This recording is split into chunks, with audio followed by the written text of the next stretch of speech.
Put on your flame retardant safety equipment. I'm coming in hot today. It's the James Show, News Talk 820, 93.3 FM, WBAP.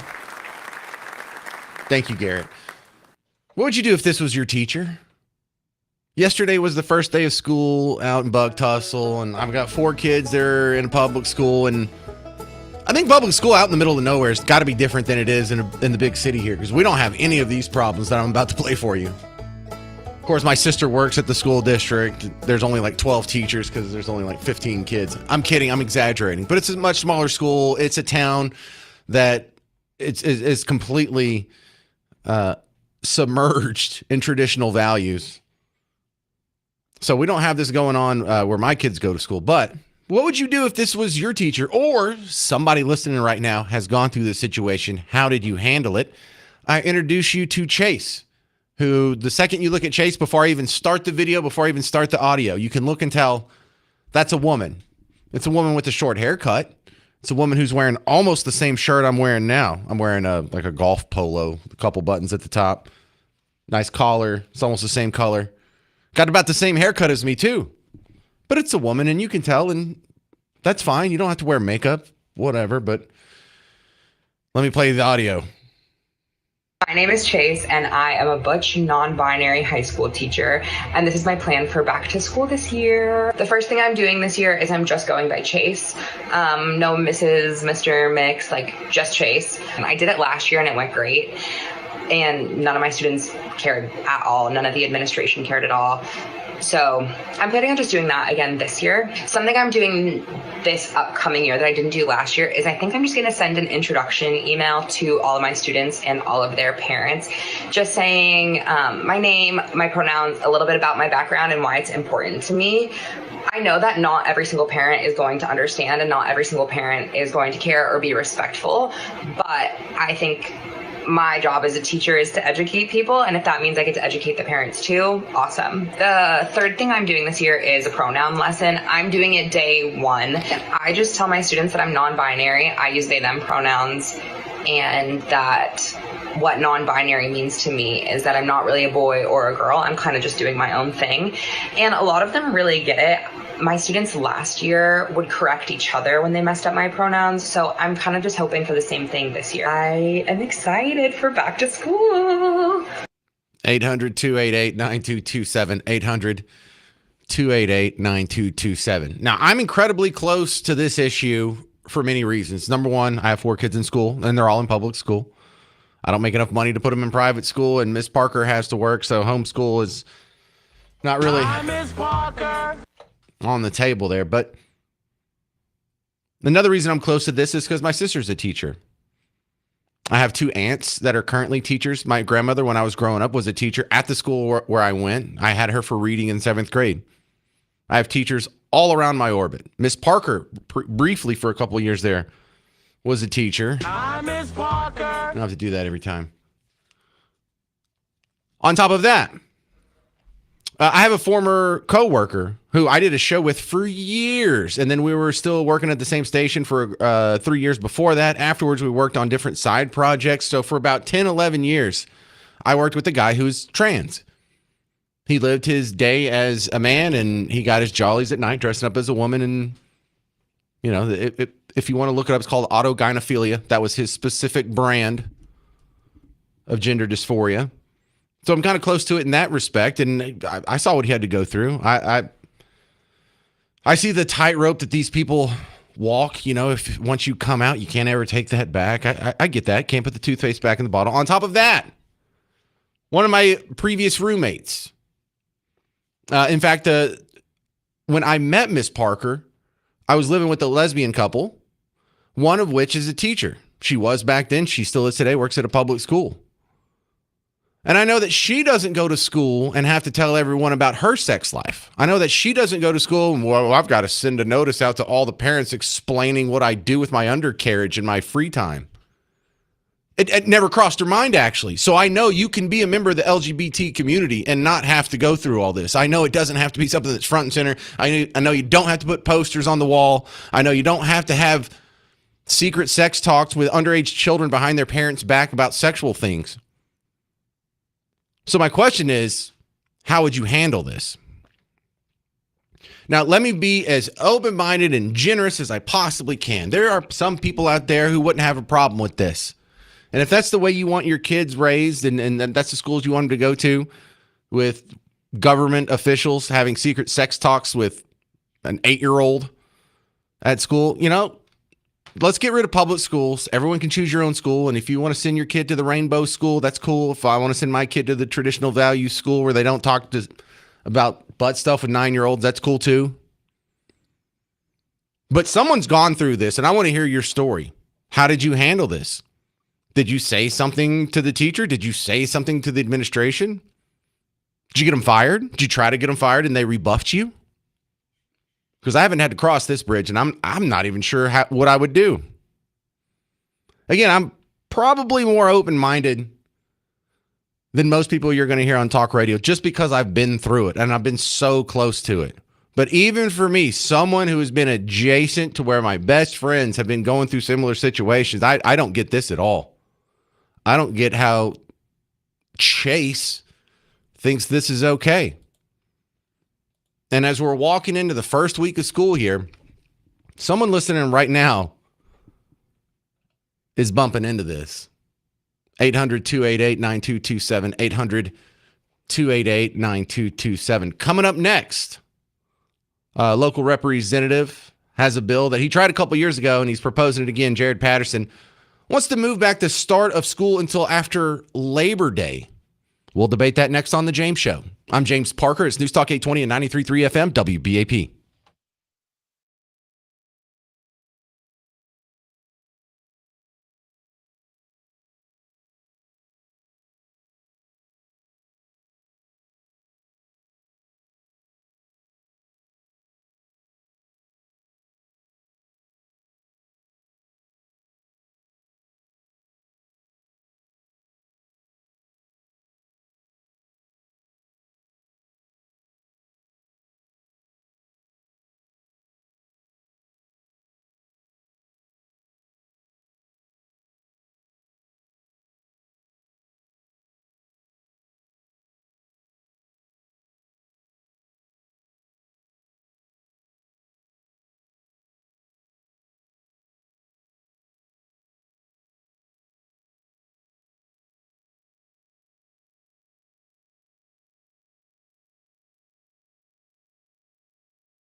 Hey, it's back to school time. We're just kicking school in the teeth real quick. I'm James Parker. It's the James Show, News Talk 820, 93.3 FM, WBAP. In the last segment, I was playing you the audio from public school teacher. I go by Chase. I'm non-binary, and I'm going to have secret talks with your children behind the parents' back about all things sexual. Wow. Okay, so this is what they're learning. This is what they're learning in public schools. Now, I've been trying to make the case on the James Show for years that we need to end this terrible experiment of public schools. It hasn't worked. All we've done is gotten dumber. It's costed more and more money. We just keep throwing money at the problem. All we're doing is funding a bunch of political activists, most of whom disagree with your political ideology to begin with. Everything from pre-K through college, through Title IX, through graduate school. It has just been basically an unemployment program for Team Blue activists is what it's been. And now you send your kids through public school. They don't learn history. They don't learn math. They don't read the classics. They learn civil rights, racism, slavery, gay stuff, non-binary pronouns. But can they read or write? This is a viral video that just got passed around yesterday. And I am told this is a teacher in Texas, although there's no confirmation in this video. And the guy he just looks like the black version of me. He looks like he's about my age, about my height, about my build. We're both wearing reading glasses. We both have quite a bit of gray in the bottom of our beard. So this is just pretty much the black version of James Parker over here, except he's been a teacher, and not just a teacher. He's gotten multiple degrees. He's got a master's degree in teaching. And he's still on the front lines trying to teach kids here in Texas and staying in his own community, trying to help lift his own people up. And he broke down a couple days ago after the first day of school here in Texas with this. I literally broke down in the middle of the class because I'm teaching seniors.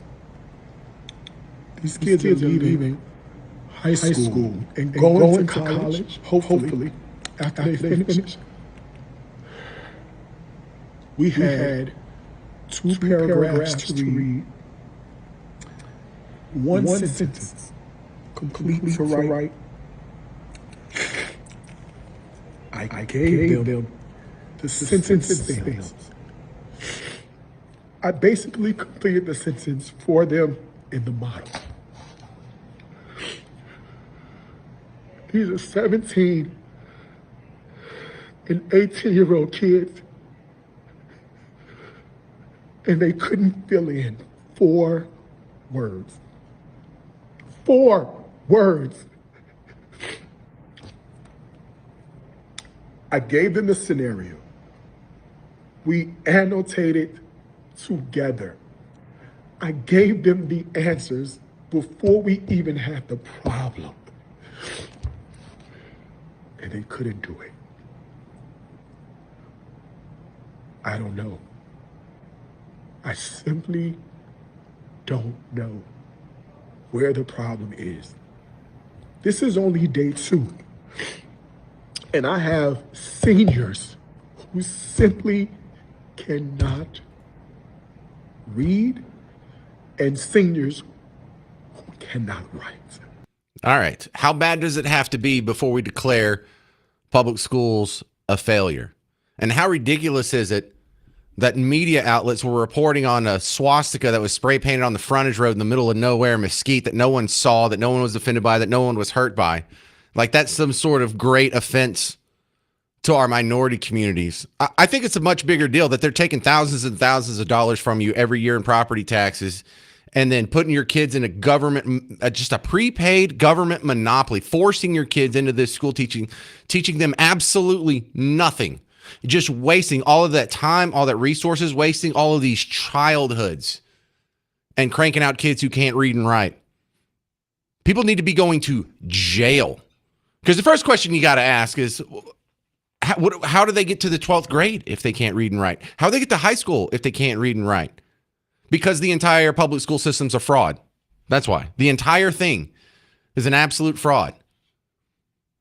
If I went to Blue Ribbon Roofing and I was like, give me a roof. And I paid them thousands of dollars, and they got up there and they hammered away for 13 years straight. And when they were done, there still wasn't a roof. You could sue them for fraud. In fact, someone would probably go to jail. The whole public school system is a fraud. It has to end. And what are we sacrificing for this? This is where our property taxes come from. This is why we don't actually ever own our property. This is why we're forever renters to our landlord, big government. It's so we can be forced to pay millions out of our backside to this failed, fraudulent public school system. No, thank you. And that's not a one-off. It was last week I was playing this is a professor, Jason Gibson, and even out of the public school, when you go to college, do they know anything? Are they being taught anything? Are they demonstrating any academic capabilities whatsoever? 32 of my 35 students between two classes failed a portion of their midterm because they all used AI to generate their entire response. And apparently they didn't proofread it.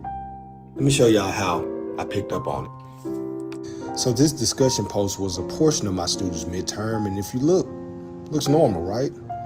But if you copy and paste this and look closely, in white ink, I hid, placed the word Madagascar somewhere in the response in a way that makes no sense. But if you uncopy and paste it, you can't see it. So if Madagascar was somewhere in my students' response in a way that did not make sense, I knew that they copied and pasted the entire thing and just threw it in AI. And oh my God, you would be amazed at the bizarre usage of the word Madagascar that I saw in these students' assignments. First and foremost, Madagascar has nothing to do with the Industrial Revolution. Second, it was more than obvious that they didn't even go back and reread these responses. So yeah, 32 out of 35 students failed a portion of their midterm, and that's how. So students, if you're going to use AI to generate the entire response, at least reread it. At least try to ensure that it makes a little bit of sense. Try to put it in your own words, something. All right, now let's talk about solutions here, because I don't like either party's solutions. Of course, Democrats just want to throw more money at it. Heck, they want to expand it to 3-year-olds and 2-year-olds. They want to pay off everyone's student loan. Free college for everyone. Yes, let's get as many people. Let's spend as much money on this failed program as possible, which is dumb. Republicans, not much better. They pretty much just want to maintain the status quo. The only movement I have is Jared Patterson wanting to start after Labor Day. Okay, you remember perhaps when we used to start the school year after Labor Day. Depends on your generation. Hey, I won't put myself out. But now a Texas lawmaker is renewing his push to move the start of the school year back to September. Texas State Rep Jared Patterson of Denton County is working on the Save Our Summer Act. Not only would classes start in September, Patterson thinks classes should end by late May or June. Hold on, it's a lot of instruction I got to get done now. Patterson says he has bipartisan support backing the move that will protect students and help the power grid. We are simply talking about protecting the health and welfare of our students, our teachers, our athletes, our band members, our cheerleaders from the sweltering heat every year in August. And you know, it's also to help our electricity grid. Well, I get what you're trying to say here, and I'm sure you're doing this with the best of intentions, but we are not delicate flowers. Our kids are not Fabergé eggs. The reason we used to start after Labor Day is not because we couldn't handle the hot heat. It's because we were out in the hot heat picking crops in the direct sunlight, doing hard labor all damn day without a hydration break every 15 minutes or without someone checking in on us like helicopter parents. No. We weren't going to school until Labor Day because it was too dangerous outside. It was because we were outside doing manual labor. Little 12-year-old kids. 800-288-9227. Our school is all messed up, and no one's even trying to fix it. We'll keep talking about this next on The James Show. News Talk 820, 93.3 FM, WBAP. Hey, homeowners, James Parker here for Rhino Shield. Meanwhile, it is going to get above 100 degrees for like 12 of the next 13 days. And this is when Rhino Shield shines for two reasons. Number one, if you had Rhino Shield on your home already, you could be saving money on your energy bill because it has an insulation factor. It also just blocks out 90% of UV sun rays. So that doesn't even start to heat up your house. It just, nope, you go that way. But the genius is, this is the part of the weather cycle where your paint's going to be cracking and flaking and peeling. Not Rhino Shield. It'll keep your home looking just as beautiful as the day it gets put on. So there's no excuse to not get Rhino Shield. It's 8 to 10 times thicker than paint, has 25-year transferable warranty. Paint doesn't. You can finance it and put it on a low monthly payment. Paint can't do that either. So you don't paint your house, coat your home. Go to rhinoshielddfw.com. Never paint your house again. Rhino Shield.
Well, it's back to school season on the James Show. News Talk 820, 93.3 FM, WBAP. I am your host, James Parker, and I've played you three different teachers here over the first couple of segments of the James Show. First, I was introducing you to Chase, who we're not going to play the whole thing, but the first 10 seconds of it will give you an idea what's going on here. My name is Chase, and I am a butch, non-binary high school teacher. All right, that's enough of that. Then I was playing you a couple other teachers who were lamenting the fact that their students, one guy who was teaching seniors, couldn't read or write.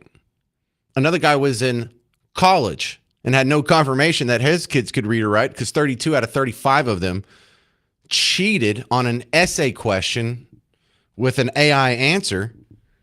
And so he doesn't even know if 32 out of 35 of his kids know anything, and he's in college. And so the part I find so disappointing on everyone else's show, but of course this one's awesome, is that everyone's trying to make changes to make the public school system better. Is anyone besides me wanting to just get rid of the public school system? We didn't always have it. And before we had public schools, we had better educational attainment for not just high school kids and college kids, but the average adult was smarter than they are now. Think about it. Before we had public schools, when we were just like frontiersmen and we only had like the 52 books that our parents had on the shelf at home. Even in the little town of Gonzales in 1835, when Santa Anna came to take the cannon back, they knew to quote who?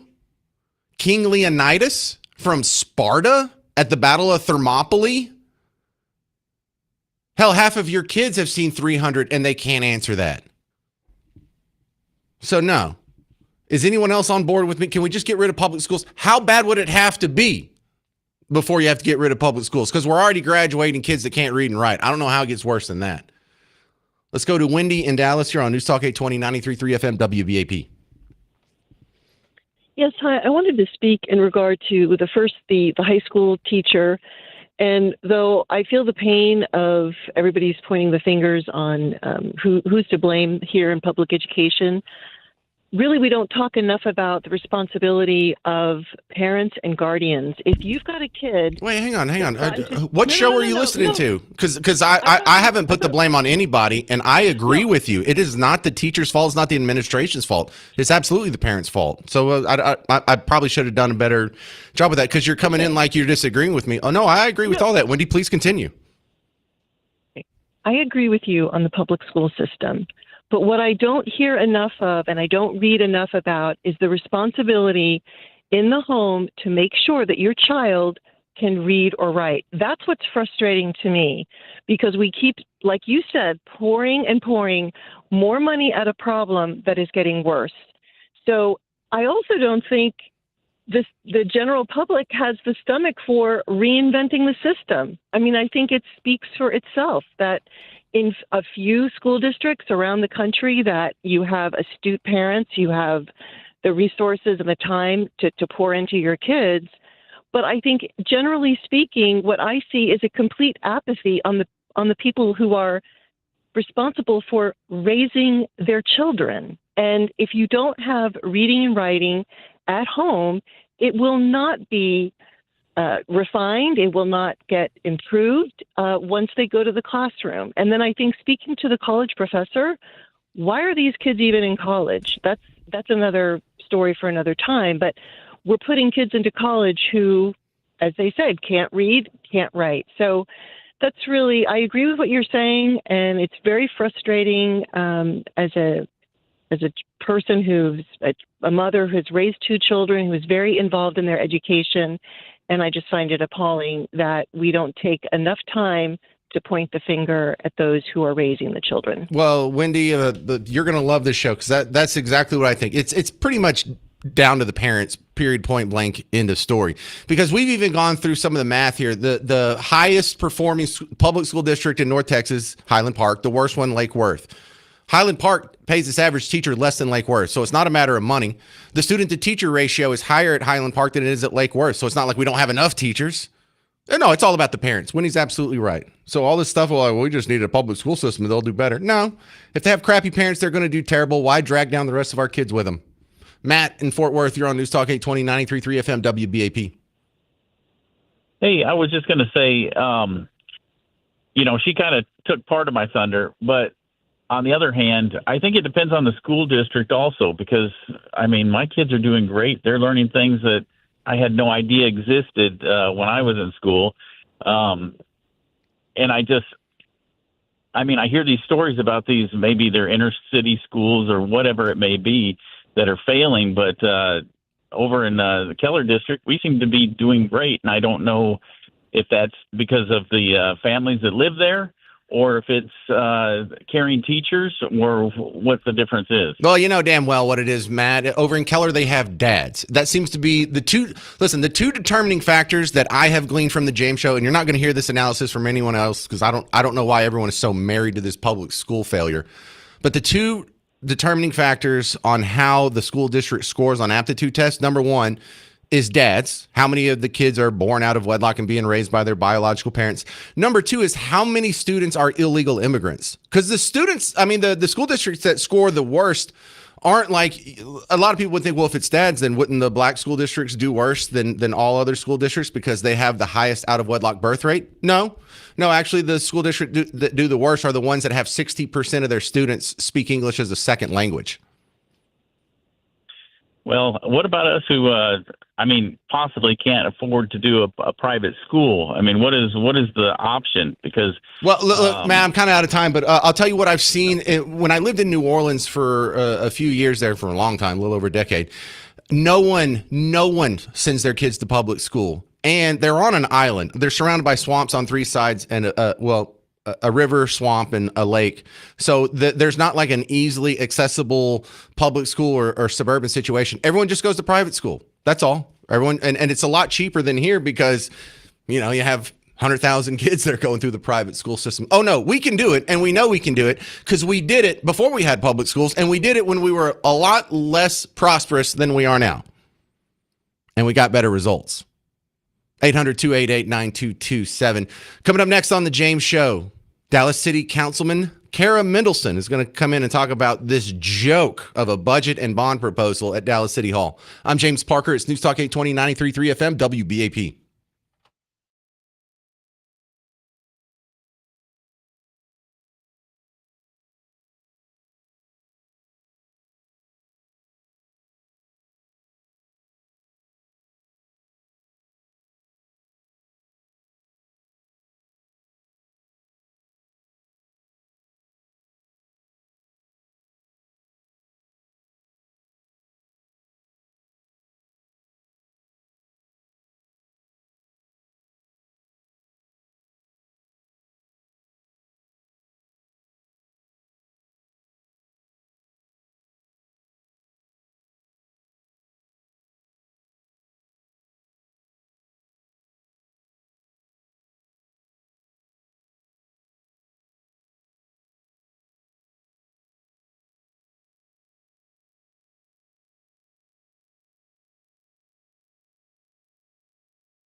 Well, let's get a look at how the sausage is made in Dallas City Hall. I'm James Parker. This is The James Show, News Talk 820, 93.3 FM, WBAP. Being joined by my best friend in Dallas City Council, because it's my only friend, Dallas City Council, Karen Mendelson. You've been hot on Twitter, and you're not really happy with the way the budget talks are going with the city of Dallas. Assume the guy listening to us has no idea what's going on. Can you give him the 1 to 2 minute summary?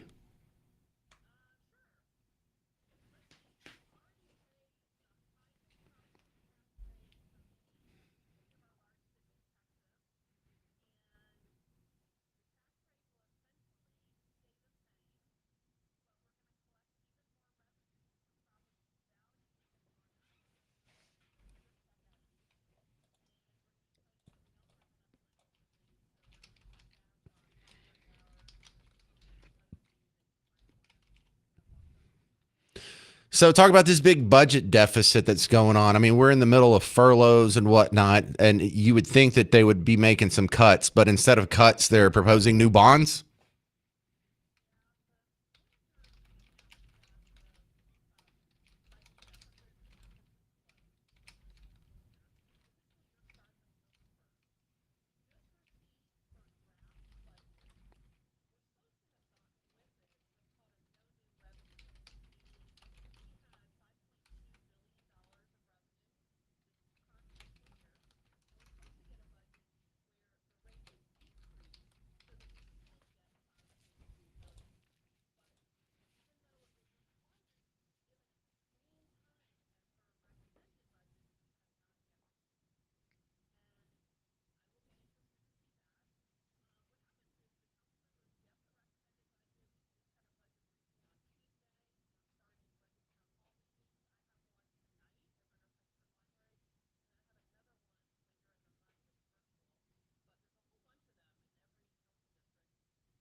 So let's talk about the bonds. Are they going to show up on our ballot in November?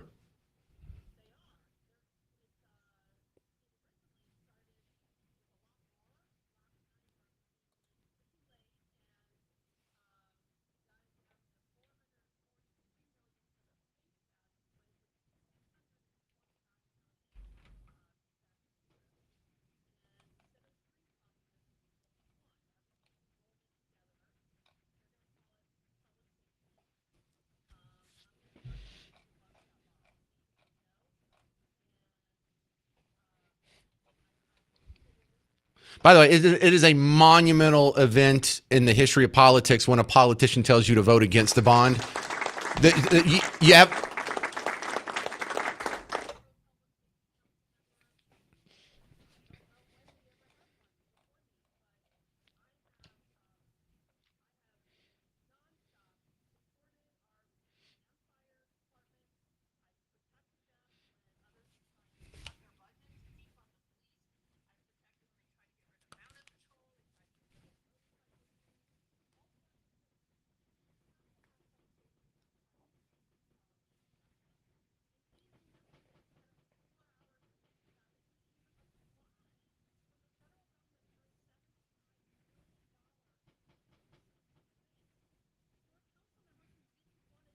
Does it come with strings attached? I mean, sometimes money has strings.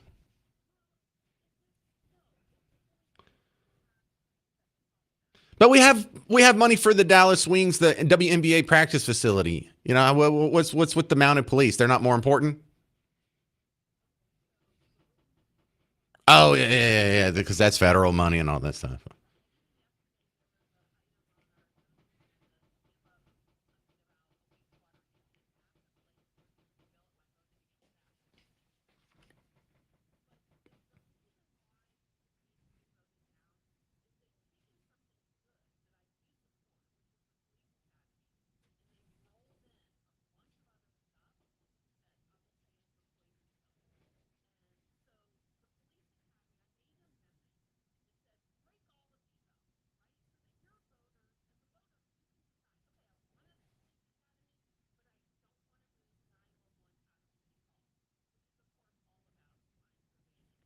Right.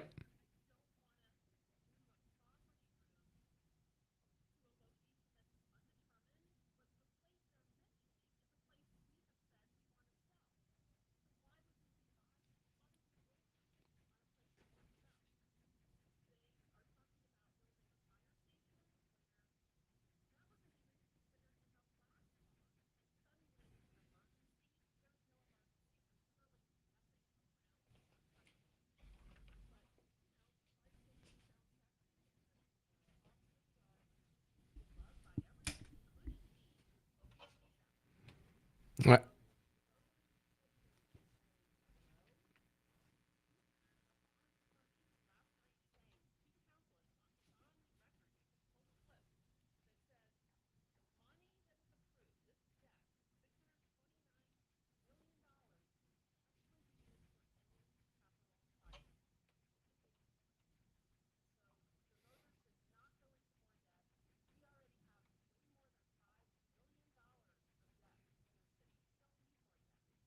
Okay.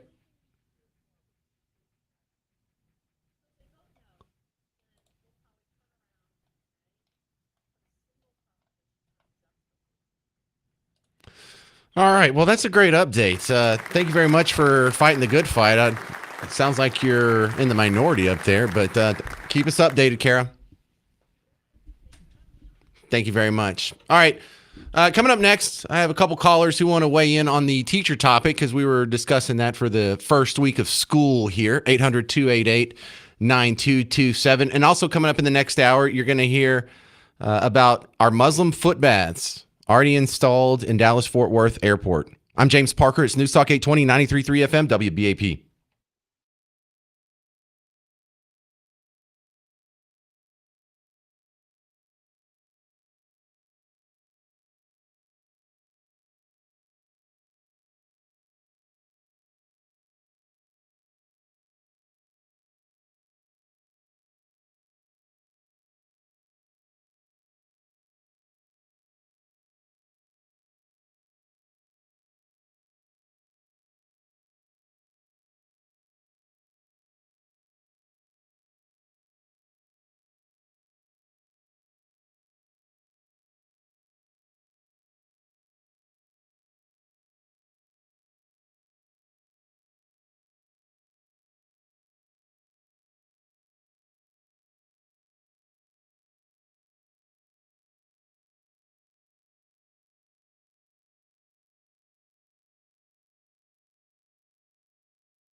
Man, it's always a fun reaction when I recommend getting rid of all public schools. I'm James Parker. It's The James Show, News Talk 820, 93.3 FM, WBAP, because it's a thought that for many people, they haven't even considered it. And for the people who are so inured into the matrix that they can't even imagine a life without it, many, for the first time, they respond kind of angry. Like, that's a dumb idea. Now, I've also heard from a lot of people who, I was playing some teachers earlier, if that was my teacher, I'd pull my kid out of there so fast. Listen, what I was looking for is response from people who've actually gone through this. If you're just joining us, I want to introduce you to Chase. My kids went back to school this week.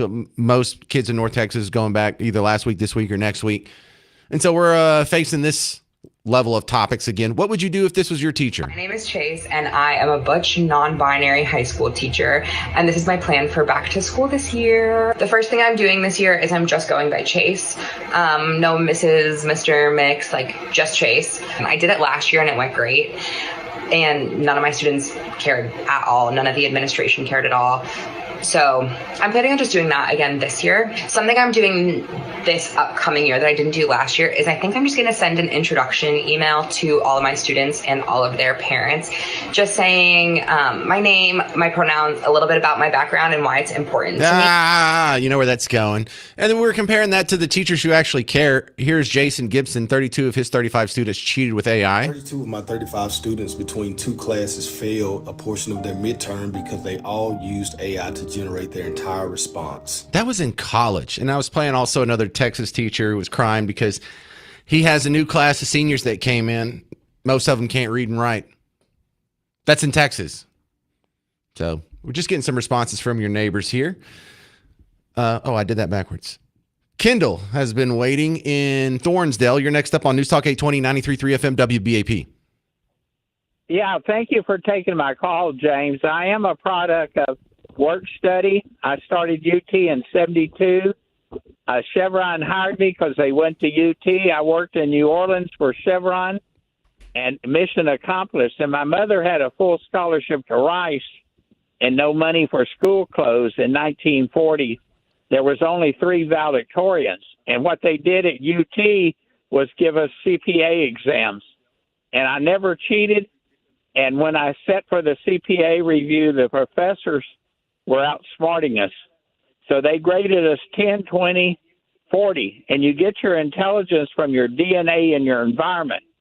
So I come from a very smart family and work ethic. So I graduated from 35. Now, here's what I'm going to say to you. I'm not going to throw anybody under the bus.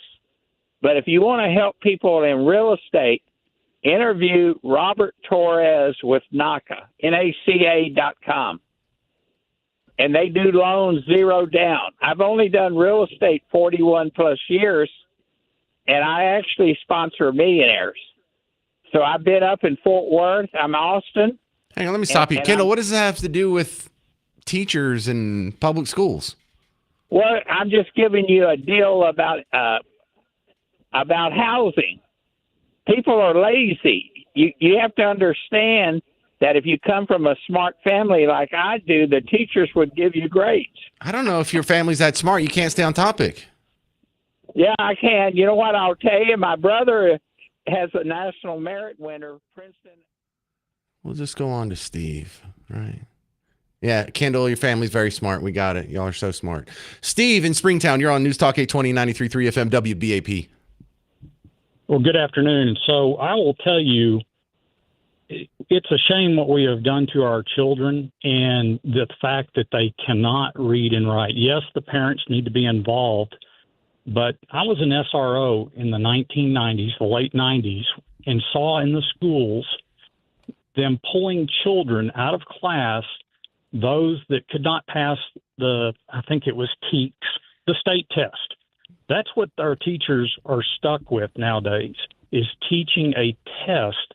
And so many of these children fall behind, and the basic 3 R's are not there anymore. Yeah, so we had the teams and then the toss when I was here in Texas public schools. But listen, I just can't stress enough how important the parents are. And you know, the first caller when I opened up the phone lines was really giving me hell, but she was right. The state test, I guess that's a problem, but my kids could read before they got to school. Like, it doesn't matter how good or bad the curriculum is or whether or not there's a state test. If your parents want you to learn to read, they're going to make sure you learn how to read. And the, we can point fingers and like, well, maybe we should just change this testing curriculum. No, there's nothing that's going to fix bad parents. And so what you need to point the finger at is these 12th graders that can't read or write. I guess it's kind of the school's fault, but really, wouldn't you look at the parents first and be like, hey, how have you tolerated an illiterate kid for 18 straight years? How have you been sitting next to this kid, spending more time with them than their teachers do, and you don't teach them to read? You don't teach them anything above just the most basic communication grunts that they're getting away with. And look, I do want to get rid of all public schools. I think it's a stain on education. I think it was an experiment that was tried with the best of intentions, but has been a huge embarrassing failure. But ultimately, the blame isn't necessarily for the public schools. The blame is for the parents. The public schools just isn't going to fix what's wrong with the parents. And I'm not promising a utopia. I'm not saying if we get rid of public schools, then all of these dumb kids are going to magically be smart, but we will get better results.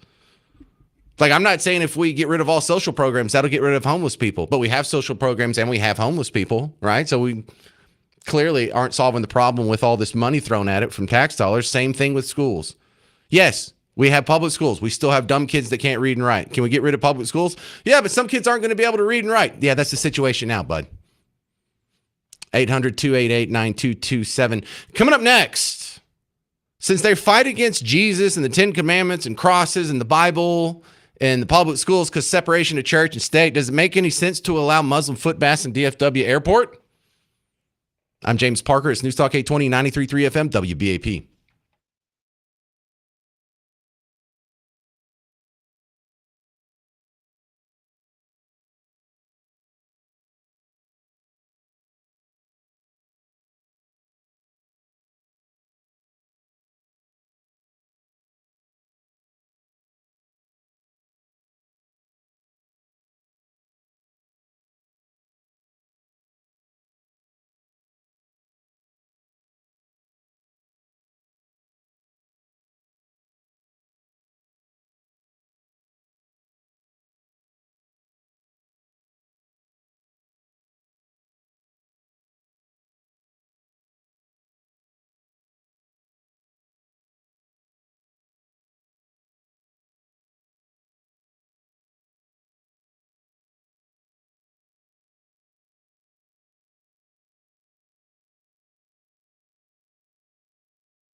Hey there, welcome to the James Show, News Talk 820, 93.3 FM, WBAP. I am your host, James Parker. Have you ever been in the airport and you're like, damn it, I need to wash my feet? No, this is not a thing here. Is Tercios there? Forgot to ask. Okay, because I got this story from Carlos Tercios, Dallas Express, who's joining us right now. And, you know, I find this to be kind of a head scratcher here because the report is that they're in Terminal D. Have they already installed Muslim foot baths, or that's a proposal, or that's a project, or that's been under construction? What is the status on foot baths at DFW Airport, Carlos?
Yeah, so yeah, this speaks to a larger issue we have going on here, where the Muslims community seems to be taking the airport as their own territory.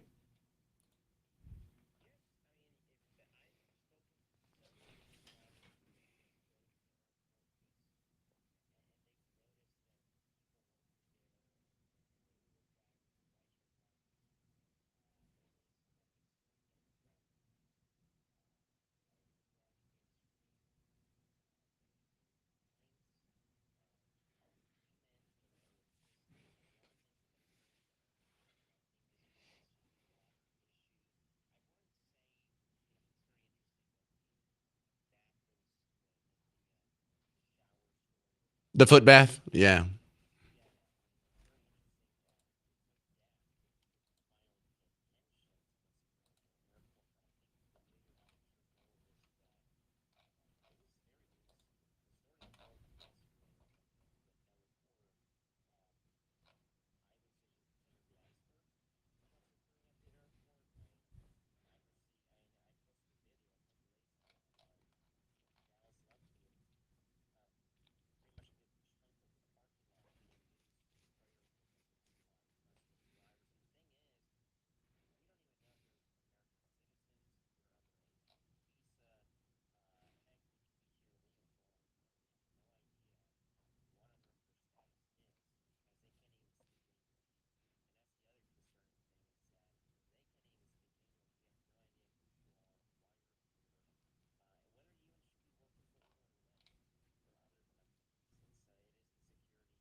Well, also the same thing we pointed out. What was that last week when we were talking about the airport ride share scam here, where the people who seem to be so concerned about keeping separation of church and state. We can't have anything religious in any kind of public building whatsoever. You know, whether it's a 10 Commandments at the courthouse or on the wall of a schoolroom. They have no concern about a public facility like DFW accommodating specifically Muslim needs.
Well, some people are starting to push back. I saw that there's a recall effort for the mayor of McKinney and 3 council members, but really the reaction to this needs to be something that's done out of DC, because stopping this is an immigration issue and the local authorities don't handle that at all.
Carlos Tercios, great work yet again. You can find more of his stuff, DallasExpress.com, and follow him on social media. He does a lot of great X posts. Carlos Tercios, Turcios.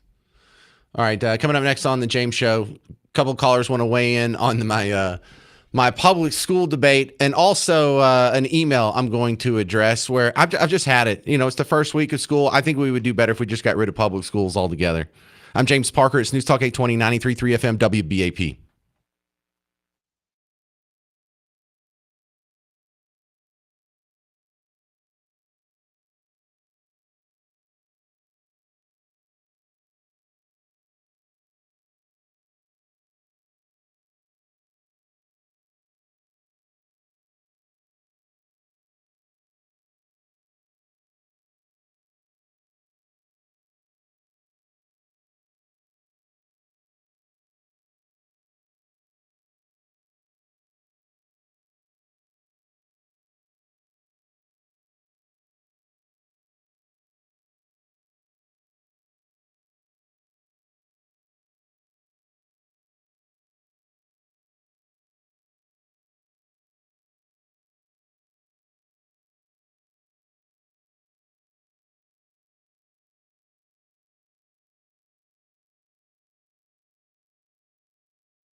Well, you're just going to hear me respond to some of the response on the public school topic that started off the show. I'm James Parker, News Talk 820, 93.3 FM WBAP. Welcome to the James Show because, look, I have 4 kids who are in public schools, so I'm really attuned to this. Some of you have kids in public schools. Some of you have grandkids in public schools. And I just wish we would really sit down and as a society have the debate on whether or not we should even have public schools. Is this really better than the alternative? And a lot of people can't even imagine what life is like without public schools because that's all we've known. When I was born, I went to a public school. We've never seen what it looked like. Well, can the results possibly be worse than what they are now? You have teachers that are grooming kids and then bragging about it. And I promise I'm not trying to be hyperbolic here. But when you have a teacher that's like, hey, I'm going to have a talk about my sexual proclivities with my middle school students. My name is Chase, and I am a butch, non-binary high school teacher, and this is my plan for back to school this year. Stop. She's going to have a talk with all the kids and then maybe send a note home to their parents. And then you have other teachers who are finding out that their seniors can't read and write, and they're crying about it.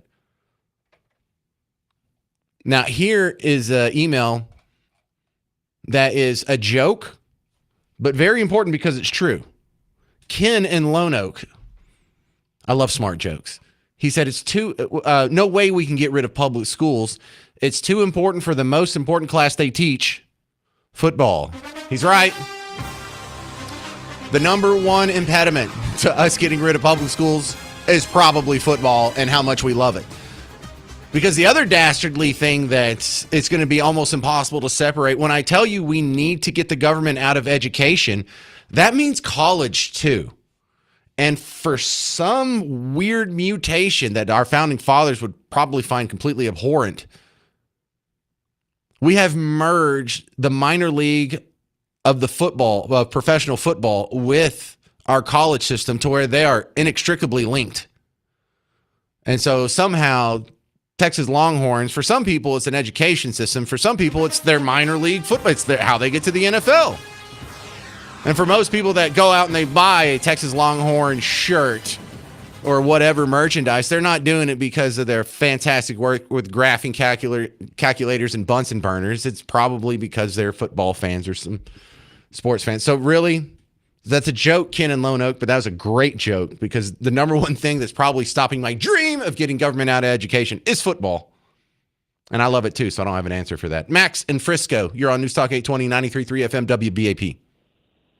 Hey, James, I disagree with you about a lot of things, but yeah, you're on spot with this. And you know, the last thing I heard when you were talking about this was it goes back to the parents, but it's more than that. It's systemic, right? Why are these parents allowing it? Because they vote for the whack jobs that are making legislation that run the schools.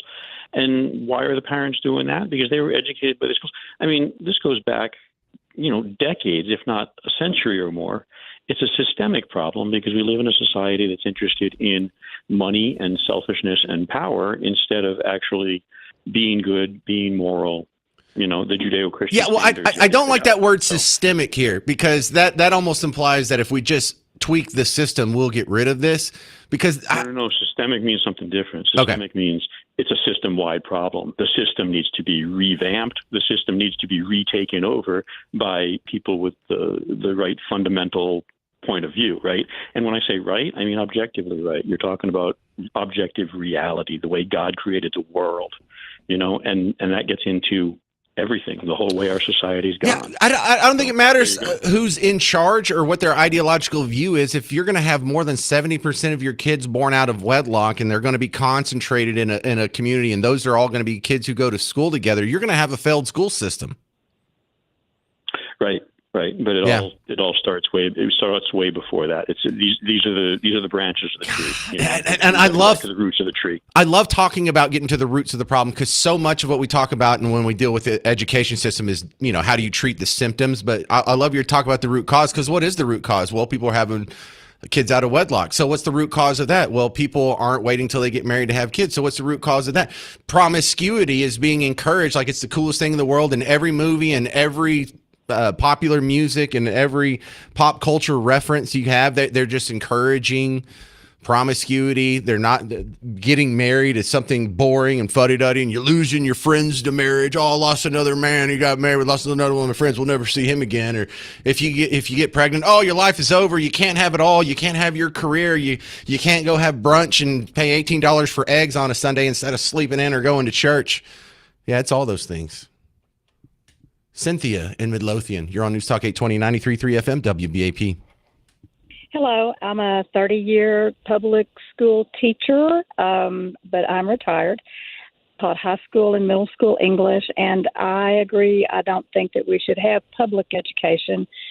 I don't think it should be available to everyone. It ought to be available to those that really want it, and otherwise you don't come. Our problem with the parents, and I agree with you 1,000% about that.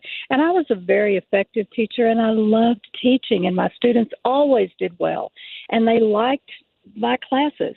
So I'm not down on education. I love teaching, and I love the students. And I was successful, so I'm not an angry person about this. I am angry, though, that we're not serving like we should. And I think that your solution would be nice. I do. I do think we need education.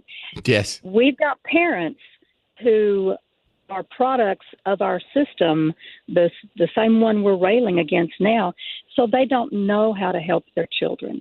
And they don't even really realize that they're not getting educated anymore because they weren't. So we've almost let it go too long. The other thing I want to say about education is just my last teaching assignment before I retired was middle school. And we have, like when you talk about government kind of running the program, it has become so lockstep that our curriculum resource people tell us what we're going to teach and when we're going to teach it and how we're going to teach it, rather than saying, here's what your kids need to know by the end of the year, be sure they get there. Instead, they're telling us how to, what to, every day, down to even some of the programs tell you how many minutes to spend on each part. You know, I find that so insulting because, Cynthia, you went through years of schooling to learn how to teach these kids. And then after that, you have applied that knowledge for decades. And then some little pencil neck geek in Austin is going to rewrite some rules to tell you how to do your job better, even though they've never been a teacher for one day in their life. Oh, absolutely that. And here's the other thing. Where comes the read the room? Where comes the, okay, I'm presenting this to the class. I've only got so many minutes to do it, but I'm looking around and I can see a lot of faces that are saying, we need to spend a little more time on this. And I'm not really being an effective teacher if I move on, but that's what they're asking us to do. Here's what I want to tell you. Well, 30 seconds. Okay, real good. Okay. These students that I had this last time, we were doing this 6 weeks, this 6 weeks, this 6 weeks. This is what you do. This is what you do. This is what you do. We did not get to reading a novel until the last 6 weeks. That was the 6 weeks when the kids got engaged. They loved the novels. They came in. They wanted to read. They wanted to talk. They wanted to learn. We're not pushing the reading throughout the year. Love it, Cynthia. Also, hey, parents, are you pushing reading to your kids? Coming up next, you're going to get an update on the military helicopter that crashed in Central Texas. I'm James Parker, News Talk 820, 93.3 FM, WBAP.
Well, we had ourselves a terrible tragedy in Texas yesterday. I'm James Parker. This is the James Show, News Talk 820, 93.3 FM, WBAP. My next guest coming on, Lieutenant Colonel Darren Gobb, military veteran, talking about the crash that happened not too far from, was it on Fort Hood or close to Fort Hood, that left 2 military members dead? Do I have my details correct thus far, Darren?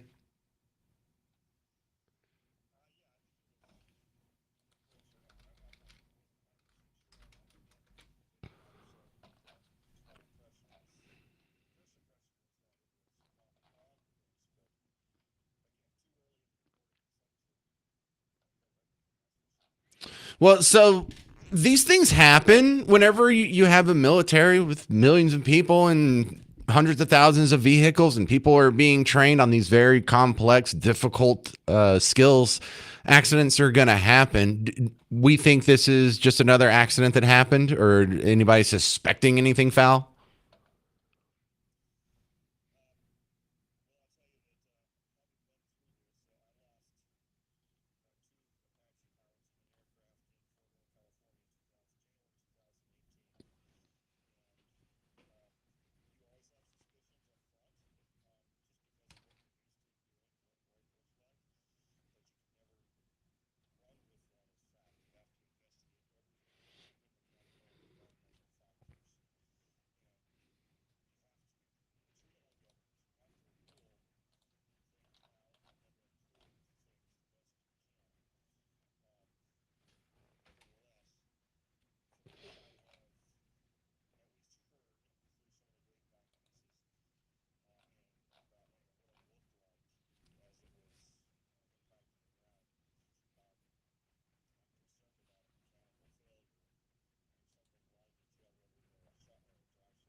We're talking with retired Lieutenant Colonel Darren Gobb about the crash of the helicopter in Central Texas that killed 2 service members. Now, do we know if it hit anything in the ground, or was this in a clear area of nothing?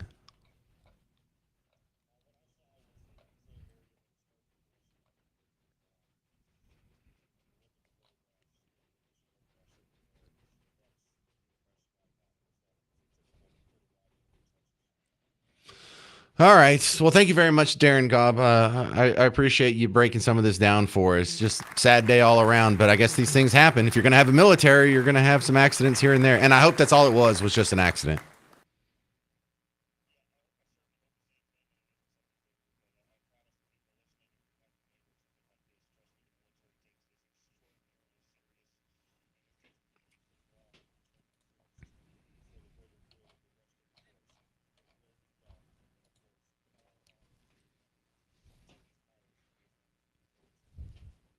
Thank you very much, Darren Gobb. Appreciate it. All right, coming up, Guns N' Roses World Tour is coming to Globe Life Field on September 9th. Get tickets and information at livenation.com. And you can listen to the WBAP morning show tomorrow morning. They're going to be giving away a pair of tickets to see Guns N' Roses coming up September 9th. Coming up next on the James Show, I have a little bit of an update on what was our top story yesterday. There was some graffiti. Someone spray painted a swastika and Watt Power on a frontage road over in Mesquite. And the very institution that the local media turned to bring you analysis about that got indicted just hours after they were interviewed about the swastika being spray painted in the middle of nowhere Mesquite. Oh, it's delicious, and you're going to love hearing every second of it. Indictments for the Southern Poverty Law Center were announced, and there was an arrest made this morning. So I'll get you all caught up on that. 800-288-9227.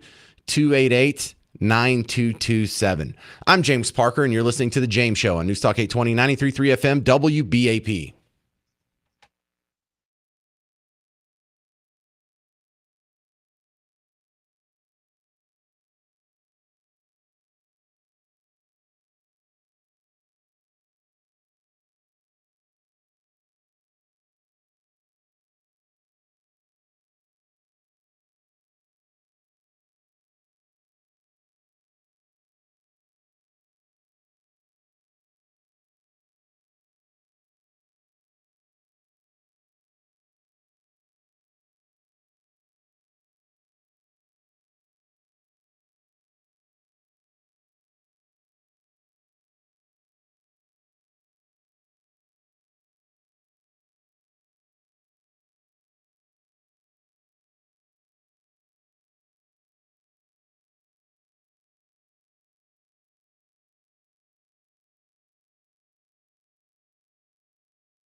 Well, we have a fun little update on what's probably a hate crime hoax here in Dallas. I'm James Parker, News Talk 820, 93.3 FM, WBAP. I started off the show with this yesterday, so chances are you didn't get to hear it when I did the first time, but I can get you all caught up super quick here. We go to WFAA on the story because, look, we're not even sure if this is real, by the way. I just want to go ahead and throw that out there. I'm not sure if this is a real hate crime. I'm not sure if this was really done by people who believe in white power, because it has been your observation, it has been my observation, that for so many of these racial symbols or spray paintings or graffitis or nooses, a good chunk of them, if not most of them, have turned out to be hoaxes. So you're right to be suspicious of this, but let's just see what evidence we got. Here's the report from WFAA yesterday. In the middle of this large road in Mesquite, hate speech spray painted down the center, promoting white supremacy. Wording and historically hateful symbols sprawling down northbound I-635 East Frontage Road. After an anonymous caller tipped off our newsroom, we arrived in Mesquite, immediately met with 5 racist messages. We called the city, who rushed this truck to the area to verify what we said we were witnessing. Their team sending us a statement in response, reading, quote, "The city of Mesquite is disappointed to learn the hateful messaging spray painted along a state highway in our community. It is unfortunate that anyone would choose to express themselves in this manner. Because this is a Texas Department of Transportation road, the area is under TxDOT's jurisdiction, and we are working with them to address this unacceptable act," end quote. They're trying to psychologically intimidate people, and they really feel emboldened right now. That's Jeff Tischhauser, senior research analyst with Southern Poverty Law Center. Their team working in partnership with communities to dismantle white supremacy. It's just this false sense of superiority. Nonetheless, they use that false sense and do a lot of damage in our communities. According to 2024 census data, Mesquite's population is black by majority. And according to officials, if those responsible for this incident were found and charged, it could be anything from vandalism to a hate crime. In Mesquite, I'm Erin Heft. Wow, so almost everything in that report was wrong. Mesquite is not a majority black. It's not a plurality black. It's a plurality Hispanic. Blacks are 26.6% of the population as of 2024. But no one saw that. No one was offended by that. No one was intimidated by that. No one would even be aware it existed had not an anonymous tip. And the anonymous tip came to the media outlet.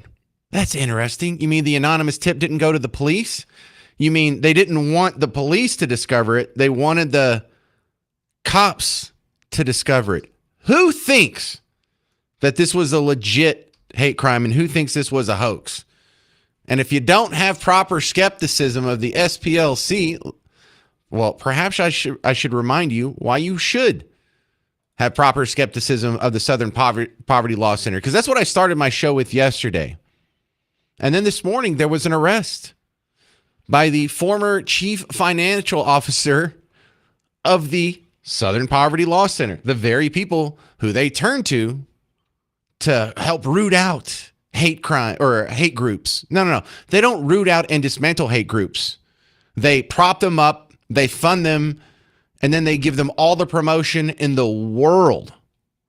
You've heard more about the KKK from the Southern Poverty Law Center than without them. In fact, you wouldn't even hear, there wouldn't have even been a Charlottesville death without the Southern Poverty Law Center's involvement. Anyway, here's the update from Fox News. A former official with one of America's most prominent civil rights organizations indicted, accused of helping funnel more than $1 million to informants within a white supremacist group, one of whom she was in a relationship with. The DOJ says the ex-Southern Poverty Law Center CFO defrauded donors unaware they were paying people inside groups the SPLC claimed to root out. Oh, wait, there was some new information in there. They were in a relationship? So that's not a small detail either. I'm not just making fun of her because, I fell in love with the Klansman. Sounds like a really dumb Netflix show. But in this one, that kind of disproves the point of no. We actually hate these people, but we were just paying them, these disgusting, racist, horrible human beings, because we needed an informant. That's right. It helps us dismantle them to give them $1.2 million. That's how you dismantle the KKK. You give them $1.2 million. Oh, yeah, and then you also have sex with them? All right, so you can throw that out the window. This wasn't just, well, we were just trying to infiltrate them. You weren't trying to infiltrate them. I mean, infiltrate a body cavity maybe. But you also heard, or you didn't hear in there was no N-word in the spray painting. There was nothing. They didn't read the 5 statements because it really wasn't that offensive. White power was the most offensive thing they said. Well, actually, kill all non-whites, which sounds fake. No one talks like that. Makes me think it's fake. But however, white power was painted twice. Is white power bad? Because Latina power t-shirts were sold at the Smithsonian until earlier this year.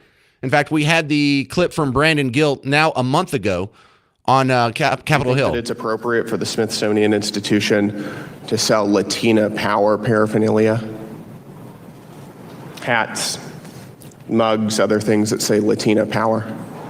I believe that the merchandise our store sells. I'm asking you if it's appropriate. Yeah, you're not going to get a good answer out of her. But the Smithsonian, a government institution, can sell Latina power shirts. But if you go spray paint it on some road that no one's ever going to see, in the frontage road of 635, white power, that is somehow so offensive. We got to call the Southern Poverty Law Center. We got to call the cops. We got to have the local news. They got to make it a top story. They got to give it 90 seconds worth of airtime. Spare me. But literally, the Southern Poverty Law Center, we just learned from this case, and this came out this morning, literally in bed. The CFO was doing it. They had an adult relationship with a Klansman. Here's Greg Jarrett, the legal analyst on Fox News this morning. Yeah, the attorney is right. She enjoys the presumption of innocence. This is nothing new. Charging that the accusations are all politically motivated by the Trump administration.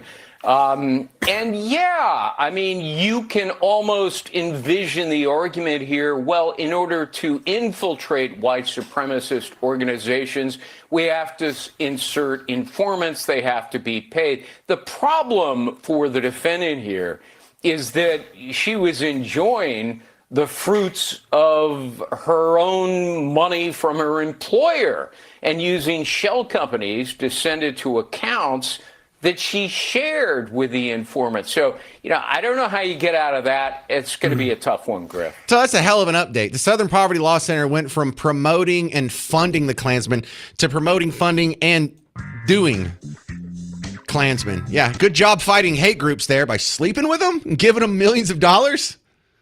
Yeah, I wish you'd come fight me like that. I mean, not really, I'm married, but you get it.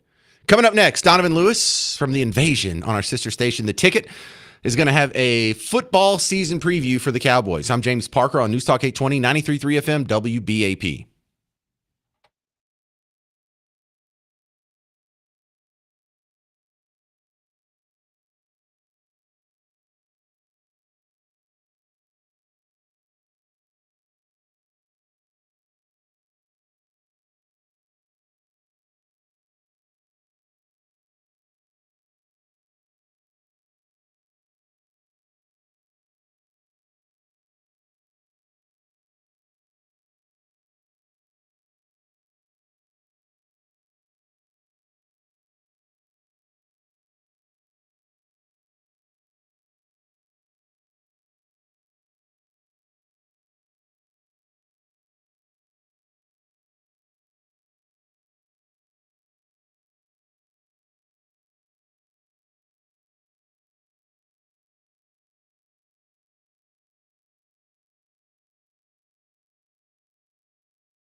All right, it's finally time for football season again. I'm James Parker. You're listening to The James Show, News Talk 820, 93.3 FM, WBAP. And I am not a diehard fan.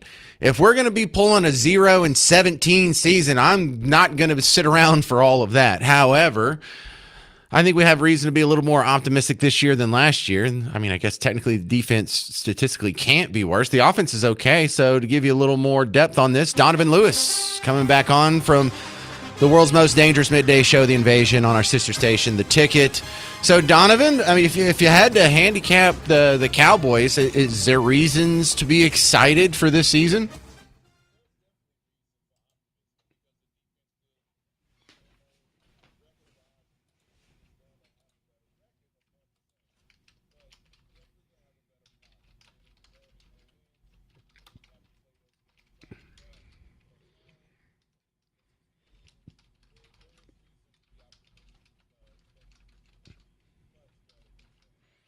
Well, here's the question I have as a casual Cowboys fan for my entire life. I don't know who the starting running back is right now. Oh, good.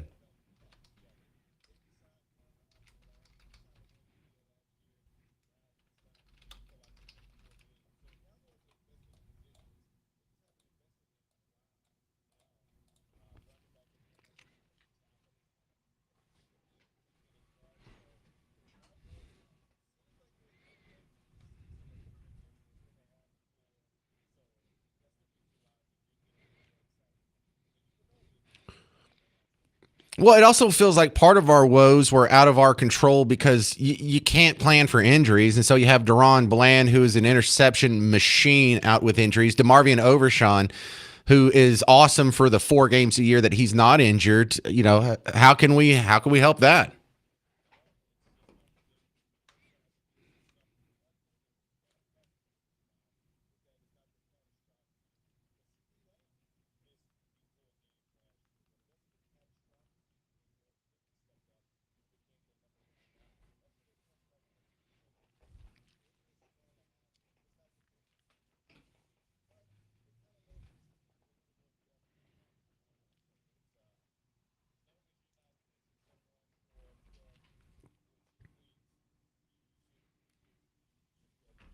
Well, look, I tell my audience, if you turn off WBAP, you're only allowed to listen to The Ticket. And so when I sneak over there, the conversation I'm sort of interested in is, in hindsight, is the Micah Parsons trade turning out to be a good deal?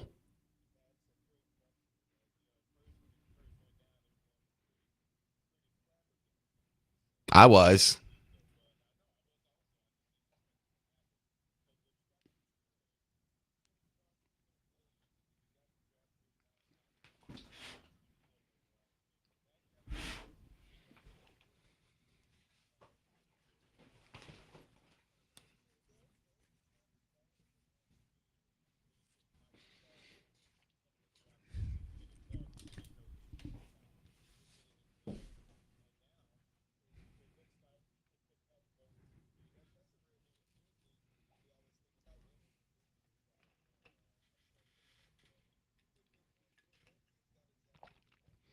We're talking with Donovan Lewis from The Invasion on our sister station, The Ticket, talking about the Cowboys season preview here.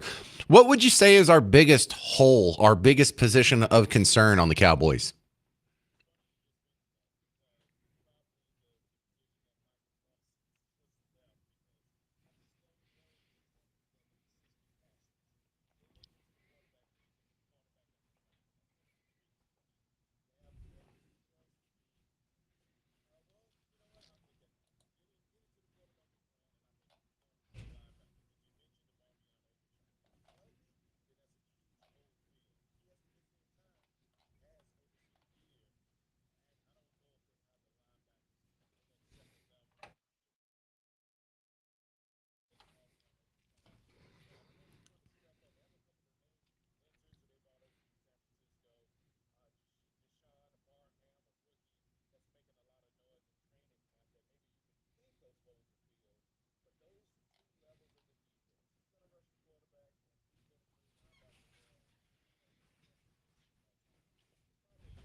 Donovan Lewis, what does the rest of our division look like? You know, because the Eagles have been consistently good lately. Are they going to be a big problem again? And are we going to have much problem with New York and Washington?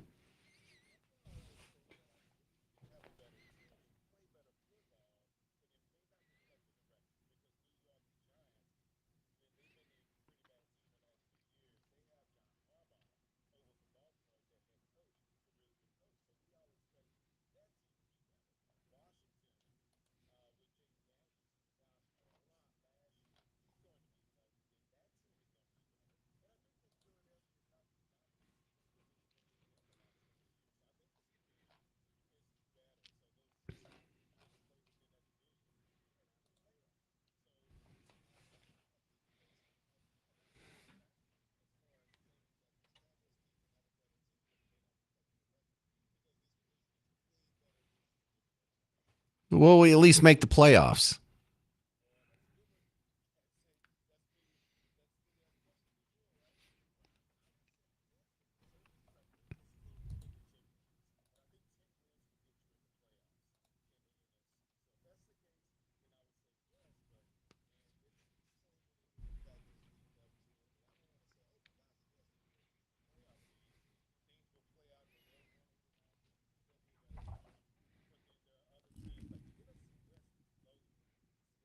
Mm-hmm.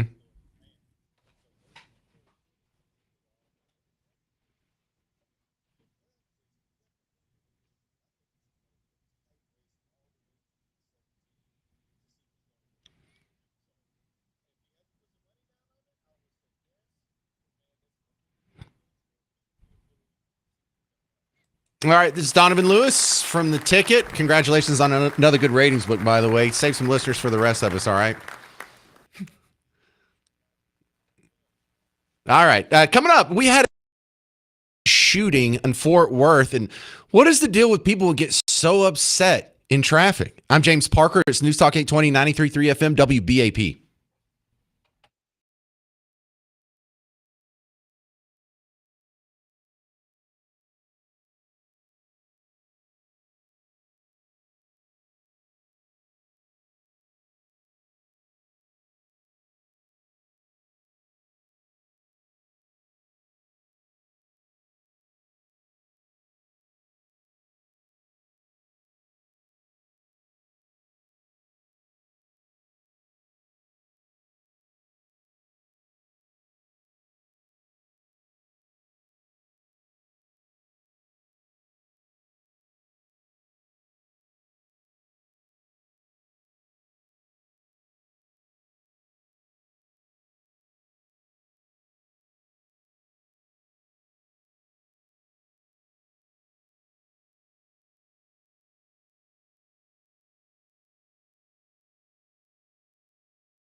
What is the deal with road rage? I'm James Parker. It's News Talk 820, 93.3 FM, WBAP. Welcome to the big show where we had the report here this morning. I think a lady lost her life because someone got upset in traffic and shot her. Is this the right soundbite here? Is this?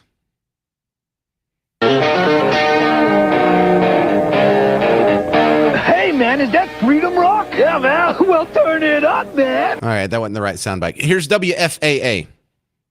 Right now, we are learning more about a deadly shooting in Fort Worth. Thank you for joining us this midday. I'm Morgan Young. Our Chris Sadeghi is live near Interstate 20 at Grenmurray Road, where an apparent road rage shooting happened just hours ago. Chris, what are you learning from police? Well, Morgan, and it remains that way. All the eastbound lanes of I-20 remain shut down, as they have been for most of the morning, for what appears to be a very tragic and senseless reason. Fort Worth police say that around 6:30 this morning, they received a call about a shooting on the highway. When they arrived, they found a car crashed underneath a bridge here at Trail Lake Drive and found a woman inside the car with a gunshot wound. They tried to give first aid here on the scene, but were unable to save her life. Police say witnesses reported to them seeing another driver fire gunshots at her car in what appears to be a deadly case of road rage. That other driver fled the scene, according to witnesses, after the shooting. Police did not release any information to us regarding a suspect description or a vehicle description or what may have led up to the shooting, but they are still investigating and certainly hope to find this person. This is a part of human behavior I find absolutely fascinating. And part of the reason is because I don't get it. I try and get it because, naturally speaking, I don't have road rage. If someone cuts me off, I'm like, oh, well, that was really close. I guess he's not paying attention. But I also go around with the self-awareness that quite often I'm the one that's the a-hole. I'm the guy that didn't see the green light the second it turned green and someone had to honk at me. I'm the guy looking at my phone and it turns out I'm going 55 on the interstate sometimes, or I'm the guy that's looking at my phone and I change lanes when someone's in my blind spot. Sometimes I'm the bad guy. And so I realize that I'm not a perfect driver. Someone else makes mistakes. No harm, no foul. Just keep on going, buddy. Just moving on down the line. Got bigger fish to fry. No need to get upset. But I know these people. You may be one of these people. That when they're behind the wheels of a car, they're in a different state. They look like they're about to line up in the line of scrimmage. In an NFL game, they're like, oh, let's go, come on, yeah, come on, banging their head and whatnot, getting all mad, cussing at people and flipping people off and flipping their lights and honking their horn and speeding up, slowing. I don't have that gene, but I do recognize a lot of people do. And I've been friends with them, and I've tried to sort of to nail this down. I had one friend who was a road rage master.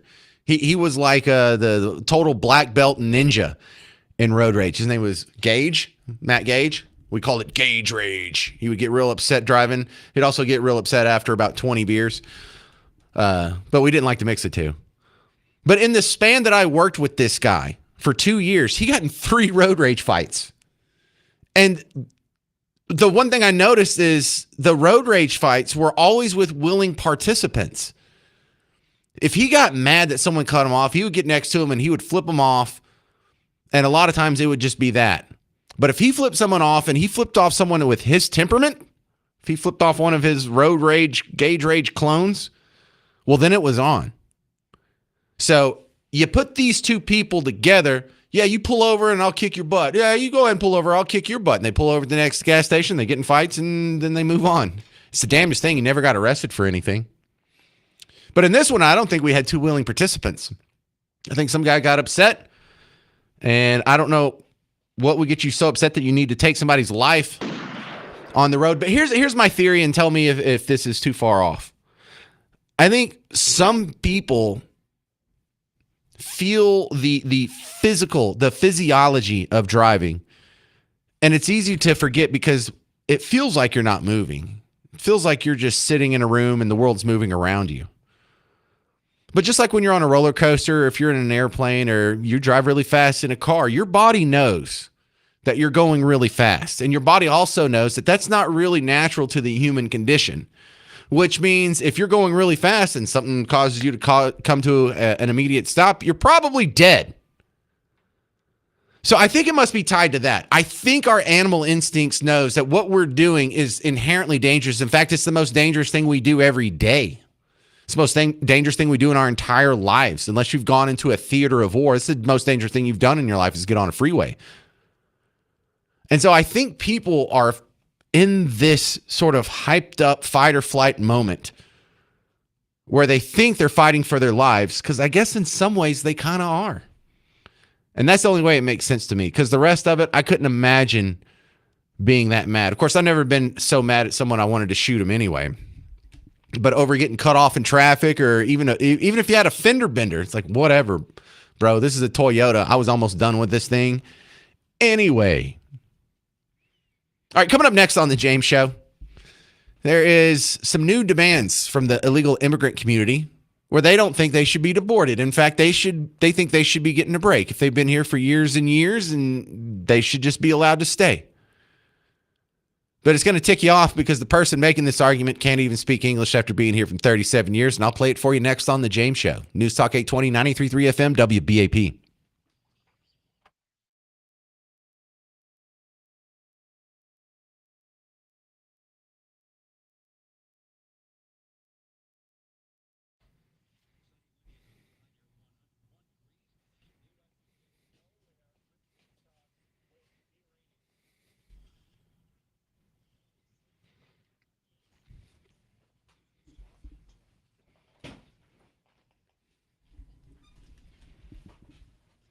Hey there, James Parker here for QC Kinetics. QC Kinetics is where you go when you have a lingering pain, but you don't want surgery. If you've just gotten the diagnosis, like, we're going to have to put you under the knife, we're going to have to cut you open, we're going to have to give you anesthetic, we're going to have to just saw on you, then stitch you back up, and then there's going to be a recovery time. And now, if you don't want all that, if you want to at least try to avoid surgery, if you want to try to avoid downtime, I recommend QC Kinetics. I've had the treatment. It's this new space age technology. They take your body's own healing properties, concentrate, and put them exactly where it's needed. And it's done in a way that takes less than half an hour, and there is no downtime. That's one thing. I've got 4 kids. I've got a job. I've got a side hustle. I try and have a social life and friends here. I can't miss work. I can't be laid up in a hospital. I can't have surgery. I don't want downtime. I don't want stitches. I don't want all that recovery. QC Kinetics can give you relief without all that. It doesn't work for everyone, but the process to find out if it'll work for you doesn't cost you anything, and it starts with you giving them a phone call for the free consultation. Call QC Kinetics at 972-972-8610. Make a call for your pain-free future at QC Kinetics. 972-972-8610.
Hey, let's talk about some immigration news real quick on the James Show. News Talk 820, 93.3 FM, WBAP. Remember, September 9th and 10th, the Republican midterm convention is going to be at the American Airlines Center, where I'm broadcasting right now. We are going to have a front row seat for the hottest political event of the election season, September 9th and 10th. Just turn it on WBAP those 2 days.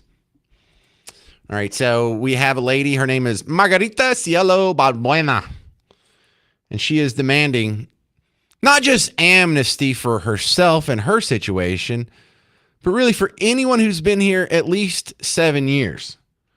And she's also making some other demands here. And you may be a little incensed, like, you're an illegal immigrant. How dare you come here and make demands and tell us how we should treat you in a foreign country? Here's the part that a lot of people have seized on. This lady's been here since 1989, 37 years. And she still has to use a translator. She still can't make these statements in English.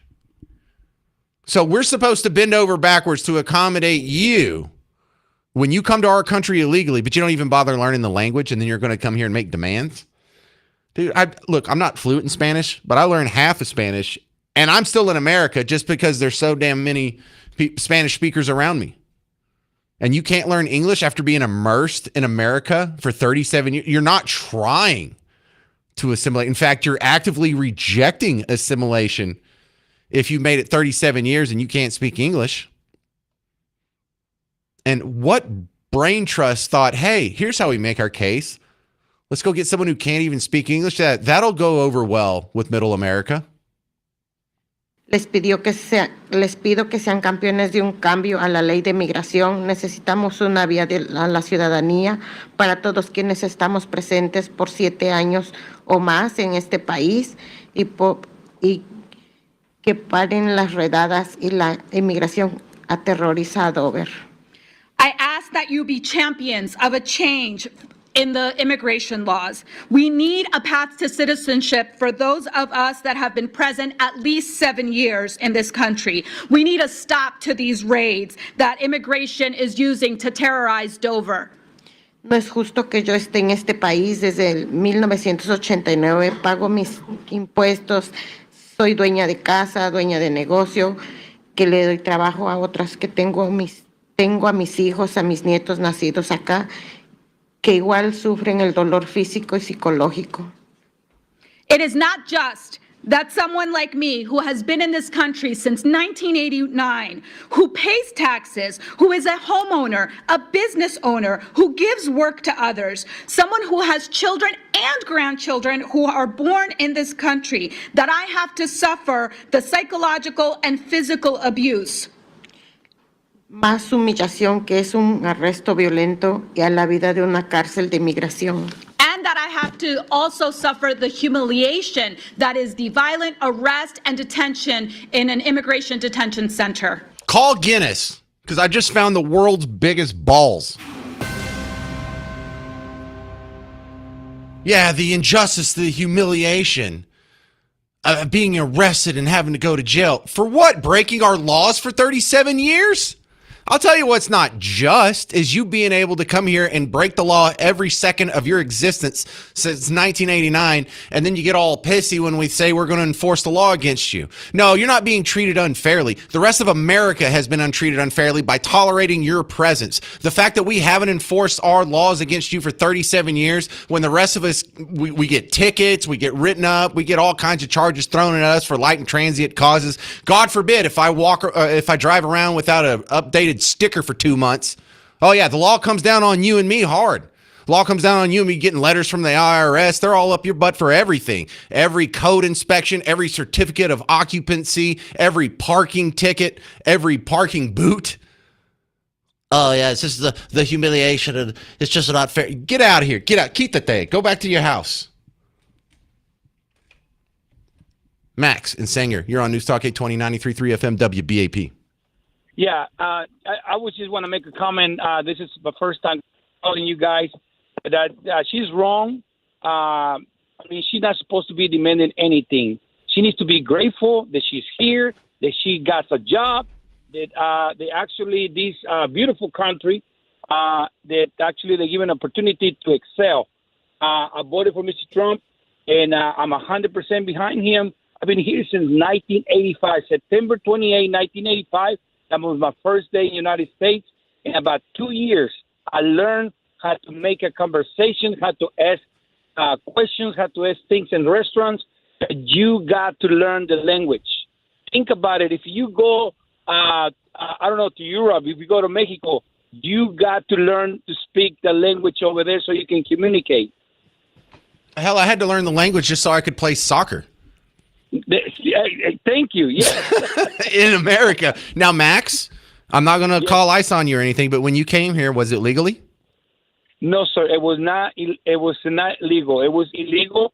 But I fall in love with this country, so I got married to a United States citizen, female. Hey, no judgment, Max. No. But she was she is a wonderful person. We have 4 kids right now because of my job. I work in every different states, and just she just want to call it quits. But you're legal now. Yes. In Okay. 2004, Well, good. a citizen. Listen, I can't have you be deported. I need all the listeners I can get. All right, Max. No. You will not. I mean, I'm like I say, I became a citizen in 2004. I saw the importance to become a citizen. You get better jobs. I've been working with this company for 26 years, and they treated me really, really good. My skills to speak Spanish and English, I'm helping right now. We're doing a project in Terminal D, and man, brother, Are you building the foot baths? Is that what you're doing? Are you building the foot baths for the Muslims? Thank you very much. I love your story, Max and Sanger. I hate to cut you off. I just want to squeeze in one more call, and I only got like 1 minute. James and Waxahachie, you're on News Talk 820, 93.3 FM WBAP. So she's been here 37 years. How much taxes has she paid? How many anchor babies has she had? How much has she used the system against us? Yeah, I don't know the questions to that. So the taxes, they like to say the illegals pay taxes too, and I guess they do pay like sales tax and things that happen right there. But I mean, is it a net positive? Because if she had 4 kids and ran them all through the public school system, did she pay enough taxes to cover all of that cost through her property taxes or whatever? So some of them are a net gain to the taxpayers, but it's been mathed out that most of them are a net negative on the tax system. So now she came here illegally and then unjustly received the benefits of this country and everything our society has to offer for her children and grandchildren, all of which was unjust, all of which was unfair, all of which is unethical. And she's still not happy. I think we all got that. Great call to finish us off, James and Waxahachie. All right, that's going to do it for the James Show. Stick around. Mark Levin's coming up next. And in the meantime, if you need more James Show action, I got a lot of good stuff on the podcast and a bunch of good video highlights on all the social medias, Facebook, YouTube, Twitter, all the things. So go check it out there. I'm James Parker. This has been the James Show on News Talk 820, 93.3 FM, WBAP.